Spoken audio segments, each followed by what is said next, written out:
Hello and welcome to WhatKeepsYouAwake.tv. It's time again to dive into the hustles, the hurdles, and the highs that keep small business leaders up at night. I'm your host, David Hooser, and I'm fortunate to welcome today's guest, JP Middleton. JP is an accomplished AI agency owner and consultant. He started Gym Members Now about 7 years ago. Knowing both him and his brother from before, I see that hard work and smart work runs in the family. JP, welcome to the show. Thank you for having me, David. It's an honor to be here. Two Kentucky boys just having a conversation about business. Having a good old boy conversation. There we go. Usually, and when it's not about moonshine. So.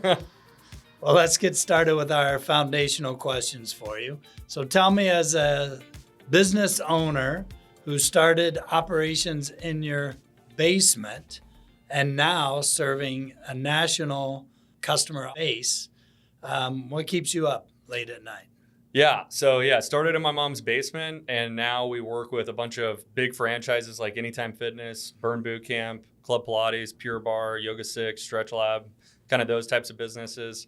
I would say what really has been keeping me up at night recently is two things. Number one, the fact that technology continues to evolve really, really fast, and kind of seeing that, trying to get ahead of that before, it's too late to make business more efficient and more successful and help our customers get better results more efficiently.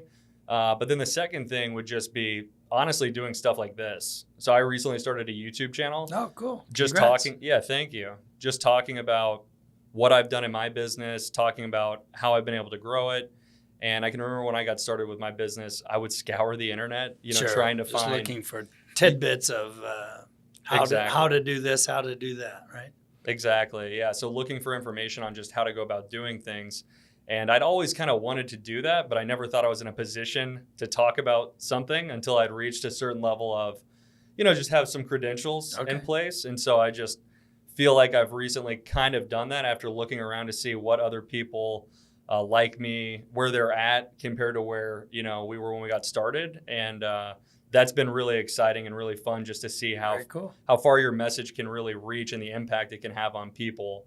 Where you're just sharing what's working, seeing people actually watch the videos and say, hey, I took what you said and it actually works. Applied it. Yeah. So let's talk about how you got started, because that's what we're doing here, is talking to, aspiring future entrepreneurs. You've got 7 years head start on someone starting their business right now. So what got you, to begin with, motivated to go into business for yourself? I mean, whatever your living environment was, you obviously, had some kind of drive to start your own business. And then what were some of the early challenges you faced as a brand new business owner? Great questions. So the first thing, what really motivated me to start a business was a lot of pain. So early on, when I was in college, I knew I just didn't really want to do anything I was doing with regards to what I was learning in college. And I always knew I wanted to be an entrepreneur. And my whole life, I kind of told myself I wanted to be a dentist, just because I think it sounded... Talking about pain. Just because I think it sounded... You wanted to inflict pain. Huh? Yeah, just because I think it sounded good. And I can remember my mom's good friend got married to the ex-CEO of Caterpillar Construction. And at their wedding, we were in their penthouse at the Four Seasons in Chicago. And he just asked me, what do you want to do when you get older? And I said, I want to be a dentist. And he goes, that's it? He's like, that's all you want to be?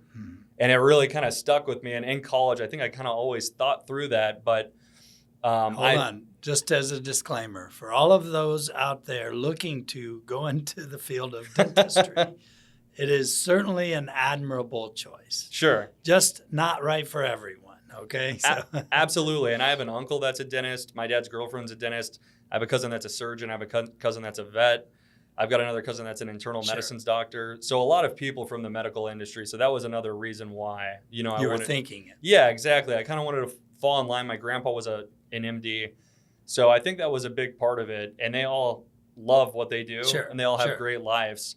But my dad worked for Johnson & Johnson. He got laid off after working there for over 27 years. And his father, who was a doctor, always told him, if you're your own boss, you can't get fired. You have a jerk for a boss. Right. Yeah. Yourself. Yeah. So but you can't fire yourself. Exactly. So you're protected. But I had ended up dropping out of college, and my friends had started graduating, getting jobs with corporate companies. And I just felt like a loser, to be completely honest, because I hadn't figured out what I was going to do. And also during that time, I had gone through a breakup. So I was really feeling emotionally and. Oh, yeah. So I was just really feeling like, I needed to turn my life around and make something of myself. And I'd always had high standards for myself in working out. And I just really always envisioned that I would do something a little bit more than, what most people had done. And I wasn't doing that at that point in time while my friends were. And so that were created you working a part-time gig? Were you just... So I was actually a security guard at a cemetery that my mom worked at. And so I knew I didn't want to do that for the rest of my life. And I did some landscaping the problem with security, usually, you have people just dying to break in there. Right. Yeah, that's a good one. But I just did not like it at all. And I had nothing but time to look on the internet about ways to make money. Sure. Okay. And so that's what I was left doing. And so you had graduated? I didn't graduate. You didn't? No. Okay. No, so I dropped out of school and pretty much just told myself I'm going to work this job but try and figure something else out. And so that's what I did. And I started looking up ways to make money online. And I started getting hit with ads from a guy named Iman Gadzi, who's a really popular young entrepreneur. He has a lot of followers. And he was promoting this business model called SMMA, which is just social media marketing agency. Okay. And so that was kind of the moment where I thought, okay, this makes a ton of sense. There's a lot of business owners that don't know how to leverage social media. And if I could figure out how to leverage social media to help them, I'd be able to provide them with a lot of value. And then in exchange, be able to, so build you had a business. to educate yourself a little bit. 100%, because I had no prior training in marketing. I had no prior training in sales, tech, anything. So it was all completely foreign to me. And just passion-based. Exactly. This is what I'm going to do. Yeah. I saw that other people were having success that I didn't think were as smart as me, right? And I thought, well, if they can do it, there's no reason why I couldn't. All right. And so that's 6 years later, you're still doing it. Exactly, yeah. Obviously, there's some truth to that. Right, yeah. 6 years later, still doing it. And there's been peaks, there's been valleys, but it's been a really, really cool learning experience to obviously, just put yourself out there and try and help people and build a business around what you're doing. Okay, so let's talk about what it is then. So you got the motivation, the inspiration. How did you, what are you doing as a service for your clients? Yeah, good question. So the majority of the stuff that we do is marketing and then nurturing. You help them market. Done for you services. Okay. Yeah. So in a box, you will provide a full solution, a marketing campaign solution for your clients. Exactly. Yeah. So I actually had a customer of mine that is a big gym owner who ended up becoming a minority partner with me. Okay. So that we could show our customers how to run their business like he runs his. All right. So he actually owns 132 Anytime Fitnesses and then 3 Base Camp Fitnesses. Okay. And so he's kind of he's a very good operator of the gym business and even studio, like fitness studios like F45. It's kind of a different concept than an open gym. Sure. And so he understands both of those worlds. So really what we do for gyms is we do done-for-you marketing. And then on the marketing we do, when we generate them leads and interest, we follow up with those leads for them so that their staff doesn't have to. Okay. Leaving their staff to just handle the sales. And then we coach them on sales prior to running the marketing. Okay. As well. And then we also help them with their back-end processes to retain the people and fulfill them. All right. Right. So we really kind of give them a end-to-end solution and we try and remove as much work from them as possible. You help them acquire, but you also help them communicate, stay in contact with their existing members. Yeah. Yeah. We teach them exactly, really just business processes that they should either refine or install into their business to get a better LTV and just convert people at a higher rate and make more money off the services we're providing them. And as an example, how when you started working with your launch client / partner, how was he doing things in his operation? How did you guys change what he was doing? Because multiple locations, did he have different systems installed at different locations of his business, or was he already consolidating some of his efforts? So really, as far as what we do to help gyms and what we teach them, a lot of it has to do with sales, because we will work with a lot of gyms that just have one location. Okay. So it's a very different world, you know what I mean, compared to somebody that has 10 versus somebody that has one, and then obviously someone who has 100. But we do work with a lot of people that have multiple locations, and we're able to help them with that. But the biggest thing is, in the gym space, a lot of people might not realize it, but it's very much a marketing and sales business. All right. So if you don't have a strong sales process refined for the specific type of marketing you're running that's in line, it's going to be very difficult to make a return on your marketing efforts. And if you're in a competitive market, it's just very difficult. Which the gym, business would be. And it's typically very, very difficult to find a market that's not saturated with Planet Fitnesses and, just low-cost gyms that are nice, that are hard to say no to. Yeah. Right? Like there's no contract, $9.99 a month. It's clean, nice equipment, and that's hard to So compete. Interesting you brought that one up. The reason I said no to that is they wanted to connect directly to my bank account. Planet Fitness. Oh, interesting. Not saying good or bad to anyone out there. I'm agnostic. I go to multiple gyms, so I have multiple gym memberships. But when they want to connect directly to my banking account, I say no to anyone who wants to connect them. Yeah. But so do you guys, because there's a big turnover in the gym. And so 100%. That's got to be a big part of it. Obviously, you're constantly selling, adding new members. You're losing them. So how do you retain your members? Yeah, good question. So what we did early on when I first got started, because I was just figuring out how to actually build a business around this and help people, all we did for the most part was help them acquire members. Okay. It's like gym members. Sure. And so that was what our marketing was around. And that's what we helped them do. And at this time, I didn't have someone on my team that could help with the sales process or anything like that. And again, I'd never worked at a gym. I didn't know any gym owners going into this, so it was completely foreign. But that's what we started doing, and we were able to help a couple really big owners that really referred us out to a ton of other people. And this was pre-COVID. So word of mouth. All word of mouth, yeah. So my business went from like $3K a month to $70K a month in 6 months, all through word of mouth. Wow. Initially, I did an email marketing campaign and some Facebook DMs to get my first couple customers. But we started targeting franchises because we knew that's how, because I saw someone who was doing marketing for a bunch of Anytime Fitnesses, but not following up with their leads.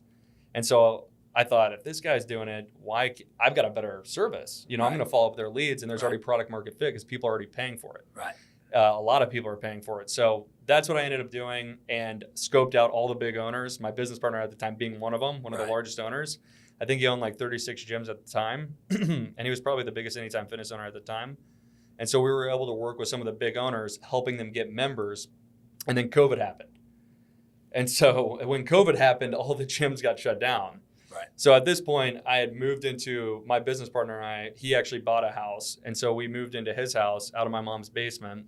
And then COVID happened. Luckily, we had saved up a lot of money. We weren't paying ourselves really anything, but we made, I think we had like $350,000 in the bank, and we were only paying ourselves a couple $1,000s a month. So we didn't really need money, but we just took that time to kind of reevaluate our business to see what other competitors were doing that we weren't doing that was allowing them to provide more value and make more money. Right.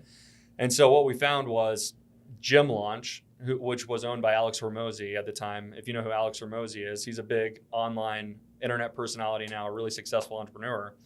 And what he was doing differently was what I'm doing now. And so he was showing gyms how to run his model, which really consisted of marketing to acquire training clients, not gym members. Okay. Because if you're going after a Personal training client, small group training.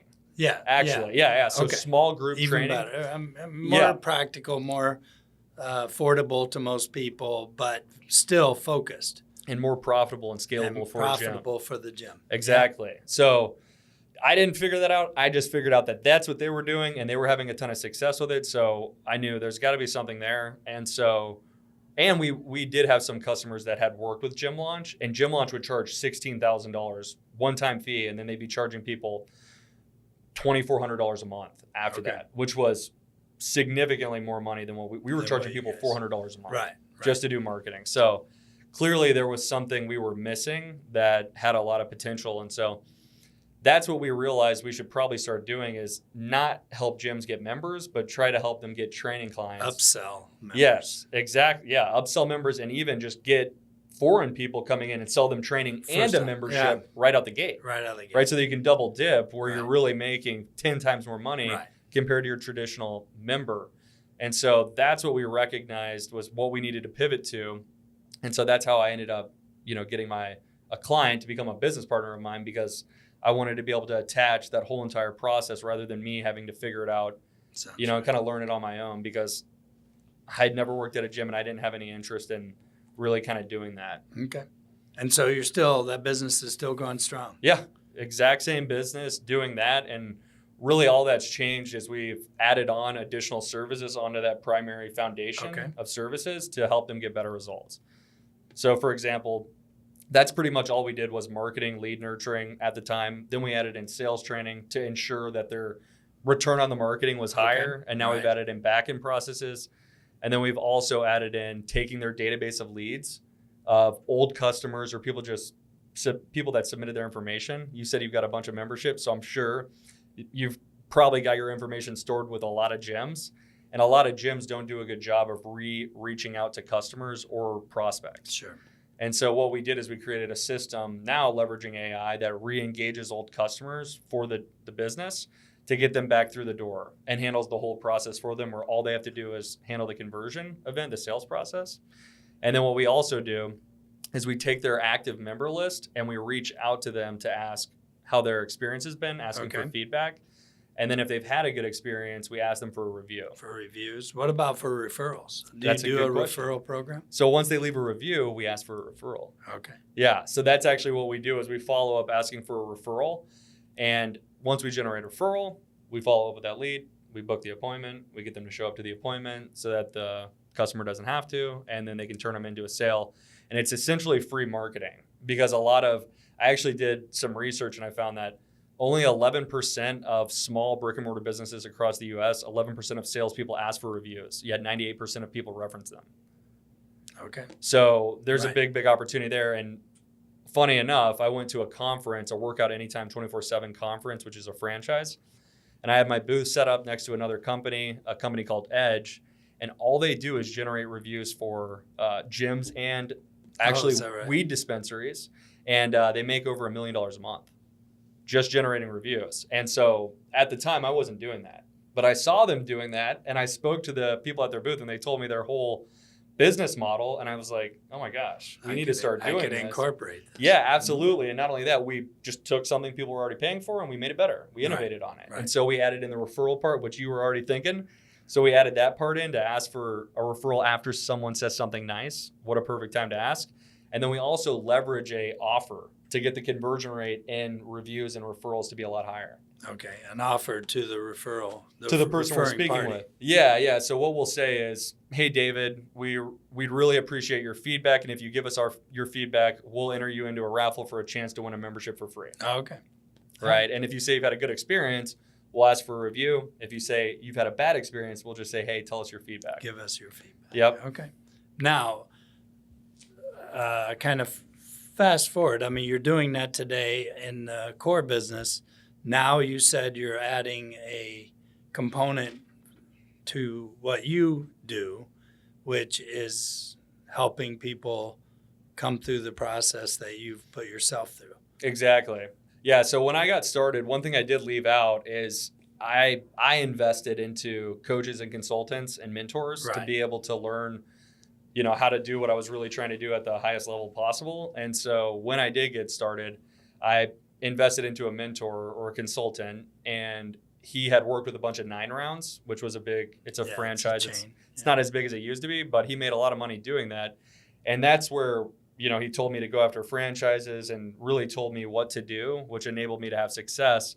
And so now, 6.5 years later, over the last 4 years, our business has done over $6 million in profit, over $16 million in revenue. And again, I had no prior experience in this, so decent results. And what I'm doing now is trying to show people the model that I've used that translates very well across a lot of different industries like chiropractors, physical therapists, dentists, services. Yes, exactly. Nail salons, hair salons. I wonder if it'd work for our sponsor, MBPS, for managed IT services. Yeah, exactly. So, I mean, we work with just a ton of service-based businesses because they drop the ball on a lot of those processes. Sure. When it comes to making their marketing generate the return that they, want and need it to be. Yeah, because just doing research through some of this stuff, what I found was that 69% of small brick and mortar businesses spend over $5,000 a month on marketing, yet they follow up with leads within 2 days on average. Right. They miss about 62% of inbound calls. Right. They don't, I think it's 17% of salespeople receive formal sales training for small brick and mortar businesses, yet not many people get trained to do what they're supposed to do, which is produce no. clients. And then obviously the ones that do get trained on a formal process, they see like a 50% increase in conversions. That would make sense. And like I said earlier, 11% of sales associates at small brick and mortar businesses in the United States ask for reviews. The ones that do ask for reviews do not ask for referrals after. I don't have the data on it, but I just know we've worked with over 1,700 brick and mortar businesses. We work with chiropractors, ballroom dance studios, gyms, martial arts studios, dentists. We've worked with a lot of different businesses, but made all our money for the most part working with gyms. But yeah, that's what I'm doing now, is really trying to help people that see the vision, hear those stats and go, okay, there's a big opportunity here to provide a lot of value. And I really have a productized solution, like I said, that translates really well across, that they just have to tweak for that specific industry. Okay. All right. You're a busy man. So what, so if I were to ask you, what do you want this audience to leave? What is the core of your message? It is. Yeah. So the core of the message is really that right now, when I started my business, AI wasn't really a thing. And so the work that was required for me to have success was much more than what it is now. And I was still able to have success. So if you're looking to start a business, or if you're a practitioner within one of those businesses I referenced, and you're not currently incorporating automations and AI into your business, I think you're leaving a lot of money on the table. You're leaving a lot of opportunity on the table. And obviously your competition probably is, to some extent, looking at doing that, which is going to enable them to be more efficient, cut cost, and be more competitive. And then for the people that are maybe looking to start a new business or start their first business, this is a really great business to start because it's now easier than it ever was to do. And with a business like this, you have to learn everything, which sets you up to become good at anything that you end up doing, I think, down the line. Because, I started this business and I was able to have some solid success early on because I went after some big opportunities. And then with this new stuff that I'm doing, I've been able to have way more success a lot faster just because I've learned a lot of skills that were necessary. And you deploy tools that make you more efficient. So what are the platforms that you guys work from? So for managing outbound campaigns to inbound, communications, I mean, what tools are you working with? The CRM as your core? Yeah, great question. So we use a software called Go High Level. Okay. Are you familiar with it? Sure. Okay, yeah. So we were actually one of the first 200 people to use Go High Level back in 2019. So we've used Go High Level for the entirety of our business. Okay. And so the guy that actually mentored us is good friends with Sean Clark, the founder of Go High Level. And at the time, the way he was running his business was plugging in a bunch of different softwares to do the lead nurturing, which was very clunky.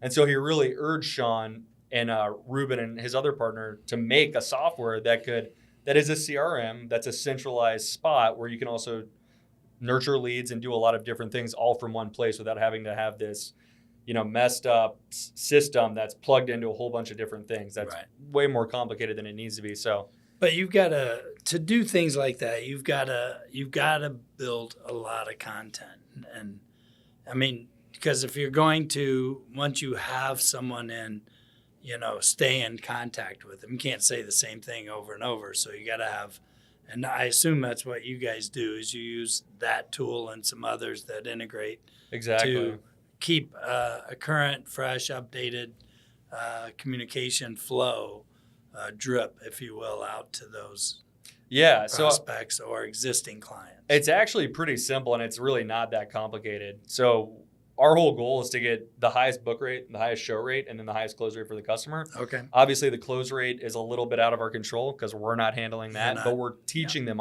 We're teaching them that.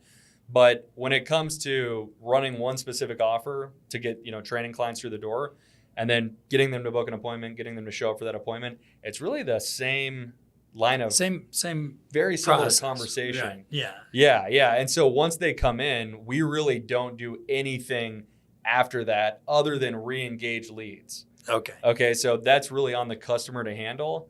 That's something that we're looking at kind of getting into, but obviously once someone's had a conversation with a person at the business, how frequently they follow up or the things they do after. Right. Or if you start to get involved and there's something that's missed, that can be that can create a problem. Right.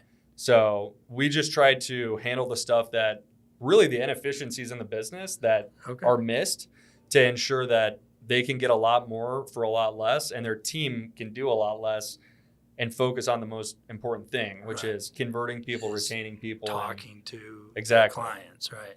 Okay.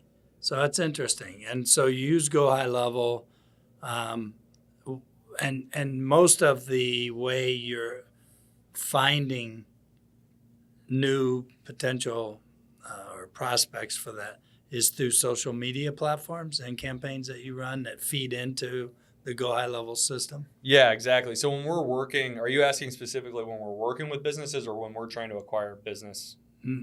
No, when you're working with them. Okay. Yeah, so what we do is we run ads on Facebook and Instagram, so Meta, and then we also run ads sometimes on TikTok and then Google. Okay. And so once someone comes in, they go into Go High Level. They go into a pipeline and then our process process them. Yeah, exactly. So if someone books, automatically we send them a confirmation to confirm it and then do some qualifying to get them to show up at a higher rate. And then if they don't book, we follow up with them to get them to book, qualify them, and run the whole process to get them to show up. And then, all right, so that's if you have a client who owns a gym. Now, when you're trying to find clients that, not doing lead gen for them, but doing lead gen for yourself, what's different? Do you same model? No, so it's definitely a lot different because it's is. B2B versus, B2C. Okay. Some similarities, but definitely a lot of differences. And obviously we're going after gyms, which is a much smaller market than some you can buy a list of gym owners. Yeah, 100%. So what we do is we do a lot of cold calling. We have a team of people that do cold calls to gyms. And then we also run ads on Facebook and Instagram. But targeting business owners. Gym owners. Targeting gym owners, targeting fitness studio owners, targeting small group training, boutique studios, and that's basically the same thing you're doing, except maybe you can do a little more, cold email outreach. By email lists, you can buy. You can target business owners in the gym category on social media. How is TikTok for targeting like that? We don't do much advertising on TikTok for B2B, but we do for B2C. Right. So that it does perform well. What we found with TikTok, though, is that it takes so like with Facebook and Instagram, when it comes to optimizing campaigns to generate results consistently, you don't have to optimize as much. But with TikTok, you have to optimize a lot more frequently. You do. Huh? Yeah. And I think it's just because if you look at the nature of the platforms, TikTok is just a little bit... Yeah, it's so much more constant, so there's just a little bit more work required. But as far as advertising on platforms being an auction, where there's competition, it's more difficult, and where there's not, it's less difficult. So where you can find platforms where there's less competition marketing the same thing, you can arbitrage, the situation. So that opportunity kind of presents itself with TikTok. Okay. All right, cool. Because a lot of gym owners just aren't doing it on there, or they don't, they think it doesn't work or something like that, and it does. There's definitely an opportunity. It's just a lot of work to make it work. And so if I wanted to talk to you because I'm one of our audience, looking to start my own business. Sure. What do give me a shameless plug on how they reach you? Yeah, so I've got my YouTube channel. It's JP Middleton. You look that up, you'll find me. You can see a whole bunch of cool content of me breaking down how I run my business, exactly what I do top to bottom. I've got a ton of sales calls on there of me closing customers. I've got cold call examples of my team booking appointments for us, Okay. us breaking down the system, showing live examples of us getting, customers tons and tons of appointments. You can look up my business gym members now on Google. We've got over 140 reviews of customers talking about their experience while working with us. You can look me up on Facebook. It's JP Middleton. And I actually started my Facebook when I started my business to use it as a marketing asset because at the time I actually had no social media. No, yeah. I thought social media was dumb when I was, younger. And so I got it because I joined a mastermind where I had to have a Facebook to join the group. Yeah. So if you go to my Facebook, you'll literally see all my posts. I think I have over 400. It's all posts of me helping gym owners and me building my business and really just using it as a marketing asset. Really no pictures of my family or anything like that. It's strictly a marketing tool. Okay. Yeah. And then what about kind of golden nuggets of information? So what, again, the top 2 or 3 tips you'd leave the audience with for if they're in the spot you were in, living in your mom's basement, what would you say the top 2 or 3 things they should do right now? I would say just get comfortable with being uncomfortable because on the other side of discomfort's a lot of pleasure. And just know that if you really want to change your situation, you're going to have to change who you are more than likely because the situation you're in is a result of the person you are. Okay. And so that's something that I had to accept and recognize. And I overnight changed who I was. I can remember taking my TV down, sliding it under my bed, putting my Xbox under my bed. And I didn't touch it for 6 months. And Gotcha. I remember and I touched it because I moved. Right. So I didn't touch it to pull it out to play it. Play. It had dust all over it. And I remember and I made a ton of progress in that 6 months, because I had decided I got to change who I am. And I remember pulling it out thinking, man, I'm happy. I'm so happy that I made that literal decision in a blink of an eye and just decided I wanted to change who I was. And that is something that we can all do, is we can all change the person we are right now if you really want to. Right. And you can start to change your daily habits and that will have a massive impact. And it could be as short as a couple of weeks, a couple of months, a year. It's crazy what can happen really, really quick if you truly start doing things differently and conducting your day differently. So you went from either part or full-time security guard making like $15 an hour. $15 an hour. Fast forward 6 years. What is your business bringing in a month or a year? Bringing in over $200,000 a month. $200,000 a month. Yeah. And it all came from that decision to change who you are, which, the actual decision took a little time. You had to commit to yourself, but you overnight said this stuff goes into storage under the bed in your case, but it's out of my, my presence. Yeah. And I'm going to be the guy I need to be to transform into this. Exactly. Yeah. Six-figure a month revenue situation. Yeah. I know you sold your business for a ton of money, and obviously, a person like you, all I would think about is if I want to become a person like you, how does a person like you spend their day?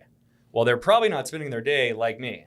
I was spending my day playing Fortnite. I was spending my day just not doing anything productive in terms of changing my life. And so, when you think about what does someone that's really successful do, well, they're probably very organized. They can probably control their impulses.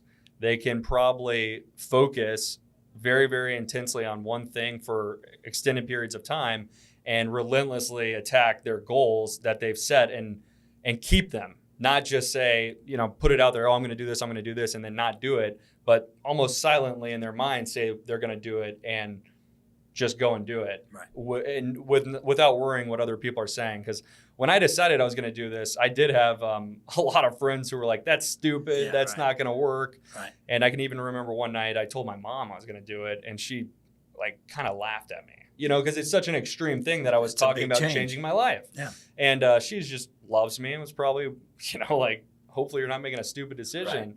Right. Mom loves you any way you are. So. Yeah, exactly. So I think that would be my advice is if you're not happy with your situation, it's because of you. You are where you are because of the decisions you make. And if you want to change your situation, you can change it. You just have to change who you are and change what you're doing on a daily basis. And if you do that consistently and really break away from the person that you currently are and become that person you want to be, a lot of stuff can start happening. And you even mentioned something before, which is very smart,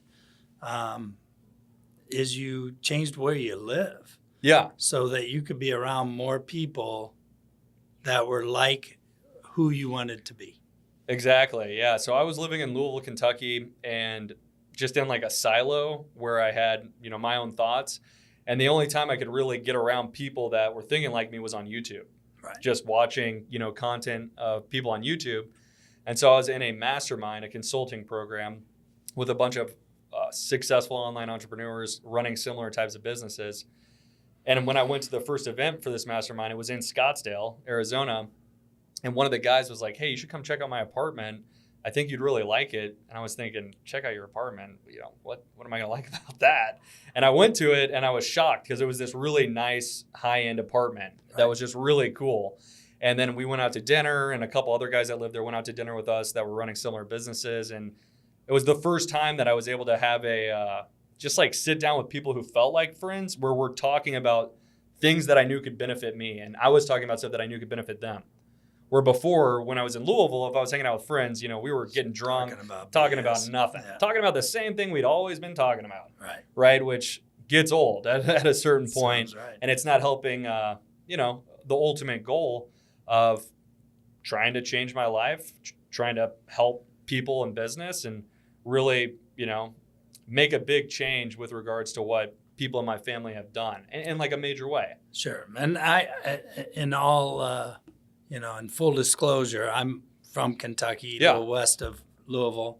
Good friends in Kentucky, family in Kentucky, successful business owner operators in Kentucky. Absolutely. So regardless of whether you make the big move from, Midwest to West Coast, change the environment you're in. If you're going to change your results, you've got to be ready to make big changes. Absolutely. If you really want to get to the top of the game with anything, if you surround yourself with other people that are doing it at a high level, that's just stacking the deck in your favor. Yeah. It's not necessary, but it might help. But every little thing helps. Exactly. Every little inch you stage. can get. Yeah, absolutely. And so that was a big piece of it. And had I not have moved to Scottsdale, I wouldn't have seen so many people that are coaches and consultants, which I'm now, pivoting more so towards, where I kind of looked up to see, who's really making the most money here. And it's those people, at least younger people that are making,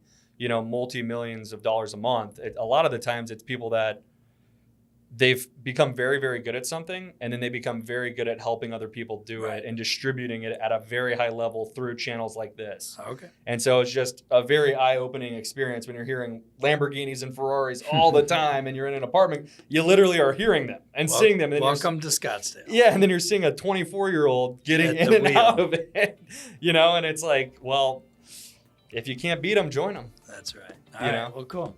Well, I appreciate you joining us, JP. Yeah, thank you very much. Everyone out there, you heard it here. If you want to make a change in your life, you're the boss. You're the decision maker in that process. So, and obviously, you take that change and you roll that into additional success. You build on your success. So, thanks for watching. Tune in. Thanks for tuning in, I should say, and watching us. If you have a review, we welcome your reviews for this episode, any of our episodes, and we'll see you soon. Great.